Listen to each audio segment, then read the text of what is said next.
కేసీఆర్ తో రాష్ట్రానికి ఆర్థిక క్యాన్సర్. తెలంగాణను అప్పుల పాలు చేశారు. వాస్తవాలు చెబుతుంటే దిగిపో అంటున్నారు. 10 ఏళ్లలో విద్యాశాఖ పూర్తిగా నిర్లక్ష్యం. ప్రైవేటుకు ధీటుగా ప్రభుత్వ విద్యా సంస్థలు.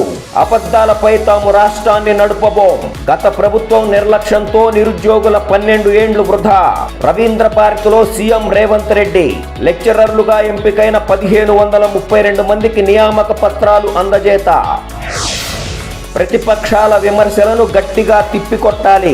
సిఎల్పి మీటింగ్ లో కాంగ్రెస్ ఎమ్మెల్యే ఎమ్మెల్సీలకు సీఎం రేవంత్ దిశానిర్దేశం. గవర్నర్ స్పీచ్ కు బీఆర్ఎస్ సభ్యులు అడ్డుతగులుతుంటే విప్పులు ఏం చేస్తున్నారు? మీరు మౌనంగా ఉంటే ప్రజల్లోకి తప్పుడు సంకేతాలు వెళ్తాయి. సభ్యులు రోజు సభకు రావాలి. పట్టు ఉన్న అంశాలపై మాట్లాడాలని సూచన. నేడు ఢిల్లీకి సీఎం రేవంత్ రెడ్డి. కేంద్ర మంత్రి జైశంకర్ తో భేటీ. ఫోన్ ట్యాపింగ్ కేసుపై డిస్కషన్. 27 వరకు అసెంబ్లీ. 17, 18వ తేదీల్లో బీసీ ఎస్సీ బిల్లులకు ఆమోద ముద్ర. 19న బడ్జెట్. 24, 25, 26వ తేదీల్లో బడ్జెట్ పద్దులపై చర్చ. 27న ద్రవ్య వినిమయ బిల్లు ఆమోదం తరువాత సభ నిరవధిక వాయిదా. బీఏసీలో అధికార ప్రతిపక్ష పార్టీల నిర్ణయం. ఫ్యూచర్ సిటీ అభివృద్ధికి అథారిటీ. సభ్యులుగా మరో 11 మంది ఉన్నతాధికారులు. ఫ్యూచర్ సిటీలో 7 మండలాల్లోని 56 గ్రామాలు. ఎఫ్సిడిఏ ఏర్పాటుకు ఉత్తర్వులు జారీ చేసిన మున్సిపల్ శాఖ. డీలిమిటేషన్ పై చర్చిద్దాం రండి. త్వరలోనే ఆల్ పార్టీ మీటింగ్. సెగ్మెంట్ల పునర్విభజనతో రాష్ట్రానికి జరిగే అన్యాయంపై డిస్కషన్ అవసరం.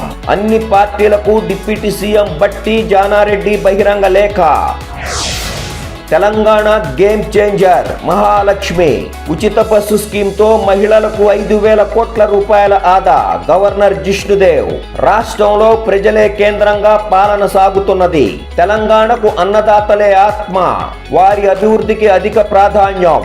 25,000 కోట్ల రూపాయలతో రైతు రుణమాఫీ చేసినాం. అసెంబ్లీలో ఉభయ సభలనుద్దేశించి గవర్నర్ ప్రసంగం. కార్పొరేట్ సంస్థలకు ఇంటిగ్రేటెడ్ బాధ్యతలు.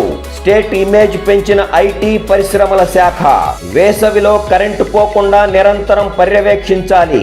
గ్రీన్ పవర్ కు ప్రభుత్వం పెద్దపీట. ఇంధన శాఖకు బడ్జెట్లో కేటాయింపులు. ప్రీ బడ్జెట్ మీటింగ్ లో డిప్యూటీ సీఎం బట్టి. RRR వరకు హెచ్ఎండిఏ. పరిధిని పెంచుతూ సర్కార్ ఉత్తర్వులు. హెచ్ఎండిఏలోకి మరో 4 జిల్లాల్లోని 16 మండలాలు. మొత్తం 11 జిల్లాలు, 104 మండలాలు. 1355 గ్రామాలకు విస్తరించిన పరిధి.